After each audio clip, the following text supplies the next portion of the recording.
Assalamualaikum warahmatullahi wabarakatuh. Waalaikumsalam warahmatullahi wabarakatuh. Kami perkenalkan dulu, nama saya Muhammad Satya Fajri dari kelas 10. Nama saya Jin Arliasyah dari kelas 10 Dan di sini kami akan memberikan tanggapan mengenai permasalahan TikTok Shop yang terjadi di Indonesia. betul. Juga kami akan memberikan solusi dan apakah kebijakan dari pemerintah itu sudah tepat atau tidak. Jadi kami sekarang akan membaca beritanya terlebih dahulu dari sumbernya dari Detik.com.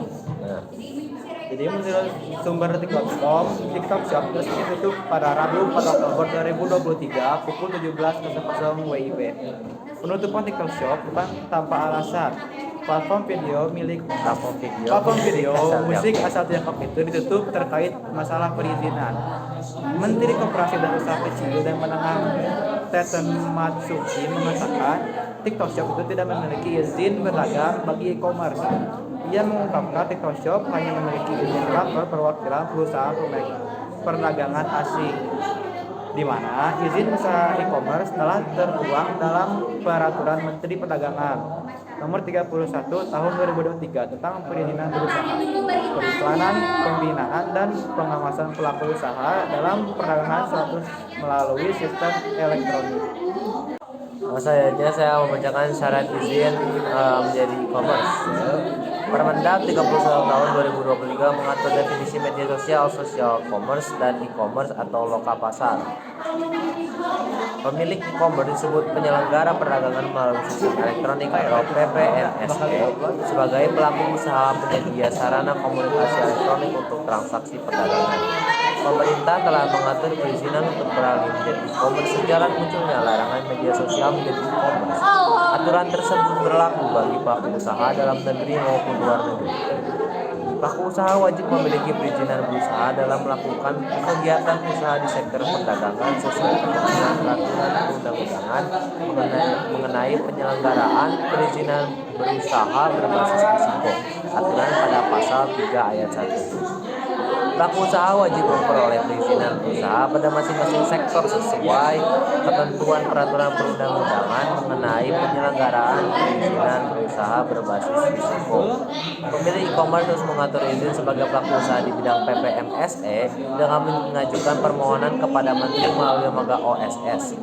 Perizinan berusaha bidang PMSE sebagaimana dimaksud pada ayat 1 diterbitkan lembaga OSS untuk dan atas nama Menteri tulis pasal 7 ayat 1.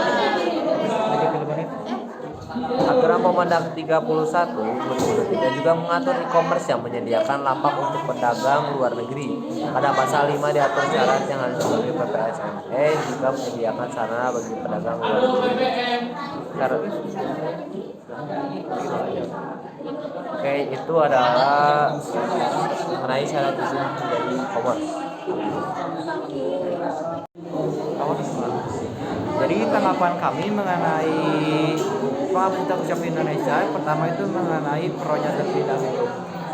Jadi sebenarnya dengan dihapusnya TikTok Shop itu karena barang-barang dari Cina yang masuk ke Indonesia itu jumlahnya besar dan banyak sehingga dapat menghapus keluasan brand lokal yang berdagang di TikTok Shop itu akan terkalahkan karena dengan jumlahnya juga harganya yang jauh daripada barang lokal. Oh, jadi karena produk luar yang diproduksi mungkin lebih menguntungkan dari produk lokal, itu menjadi sebuah hambatan bahwa negara Indonesia itu jadi kurang juga sih untuk memperjual produk lokalnya. Jadi di sisi lain mungkin ini menjadi sebuah bantuan bagi produk lokal untuk memperjualbelikan produknya ke dunia luar, yaitu dengan TikTok Shop juga. Tapi di sisi lain yang menjual secara langsung ataupun di offline misalkan itu menjadi kurang, dan kesannya yang tradisional tuh gak untung gitu. Jadi semuanya tuh serba online gitu. Jadi banyak juga orang yang masih kurangnya teknologi itu masih mencari upah di offline yang kurang laku gitu dibandingkan dengan TikTok Shop ataupun e-commerce lainnya. Kualitas barang brand lokal juga mungkin dibandingkan sama barang brand Cina itu kan bisa dibilang bagusan brand lokal ya, lebih niat maksudnya ngerjainnya. Tapi ya karena mereka jumlahnya lebih banyak dan harganya lebih murah, jadi ya akan tetap kalah saing. Ataupun juga ini berpengaruh dari tren, misalkan ada suatu brand yang merilis ini dan Cina tuh mencoba untuk memproduksinya dengan brandnya sendiri yang mungkin kualitasnya kurang tapi harganya lebih gitu. Ya mungkin itu juga menghambat produk lokal juga untuk dijual. Malah di copy paste gitu kan.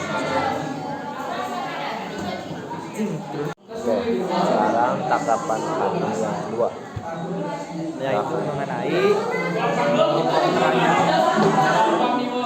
kontranya yaitu dengan tidak menghapus TikTok Shop di TikTok gitu. Jadi misalkan maksudnya tuh gini loh, banyak produk-produk Indonesia ya mungkin kebanyakan yang berkembang lah yang awal kecil menjadi besar itu dari TikTok Shop yang dimana marketingnya ya bagus juga gitu loh buat jualan, apalagi kan misalkan kita share langsung gitu seorang orang melihat dan tertarik itu kan langsung beli gitu. Kayak kesana tuh kayak ngejual langsung gitu, padahal kan mereka jualan di dunia maya. Apalagi kalau misalkan orang kan misalkan males banget gitu ya nyari makanan di luar keluar ya, selain scroll TikTok aduh pengen snack tuh, akhirnya ketemu orang lagi live misalkan mempromosikan suatu snack atau makanan dan mereka tertarik dan mencoba untuk membeli. terus juga walaupun dihapus di TikTok Shop ini nggak bakal memecah masalah ke pembelian secara langsung seperti tempat Tanah Abang. Kalau di Jakarta, kalau Bandung seperti Andir itu tetap aja bakal sepi karena emang udah bukan zamannya lagi. Harga juga jauh lebih murah online daripada kita langsung.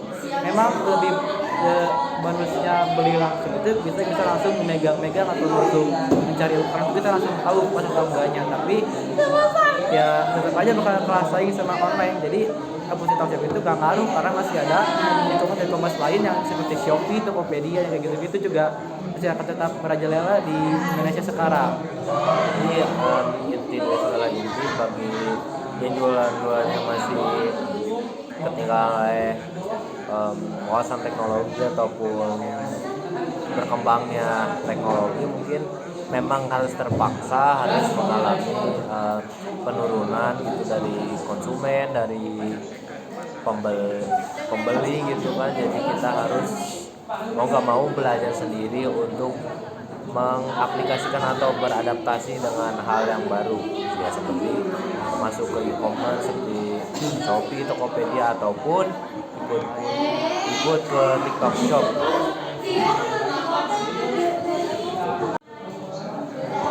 Jadi selanjutnya kita akan menanggapi mengenai kebijakan pemerintah yang menanggapi permasalahan tersebut. Jadi menurut kami kebijakan pemerintah menangani masalah tersebut adalah kebijakan yang kurang tepat karena sebenarnya tidak memecah masalah apa-apa. Di satu sisi memang ada yang diuntungkan dan lebih banyak yang dirugikan. Jadi kalau misalkan membicarakan kebijakan pemerintah ini ada minusnya ada plusnya, tapi kalau misalkan kita lihat di minusnya itu mungkin minusnya tuh nggak terlalu mengubah secara signifikan ke negara kami ya. Jadi misalkan ada produk luar dan produk lokal yang misalkan dalam sebuah produk yang sama tapi ternyata yang lokal tuh lebih kurang lah. Tapi di sisi lain produk lokal di dalam e-commerce TikTok Shop itu sangatlah berkembang pesat dibandingkan e-commerce lain yang promosinya mungkin kurang atau gimana. Jadi kalau misalkan dari TikTok Shop mungkin lebih tergambarkan atau tervisualisasikan dan terkirimkan secara bagus ke setiap konsumen gitu. Dan di minusnya pun kalau kita bisa lihat seperti yang pedagang offline gitu ya, misalkan bangkrut ataupun berkurangnya seorang pelanggan ataupun terjadi sebuah penurunan penjualan gitu, mungkin di bagian situ bukan salah dari kitanya, jadi itu hanya bagaimana si penjual harus beradaptasi dan mengaplikasikannya di era yang sudah lebih baru ini gitu loh. Jadi kita harus beradaptasi dengan teknologi di zaman sekarang. Dan itu mungkin minusnya yang tidak terlalu berubah secara signifikan kepada negara Indonesia ini. Dan di bagian plusnya mungkin saya bisa bilang itu sangat berguna bagi kami karena banyak juga produk lokal yang dapat menjadi lebih sukses ataupun lebih promosinya lebih bagus lah dibandingkan di komunitas lain di TikTok Shop ini. Dan juga ya kalau misalnya dilihat lebih bagusan, lebih kita bagus ambil yang plusnya di mana produk-produk lokal bisa berkembang lebih besar di TikTok Shop ini.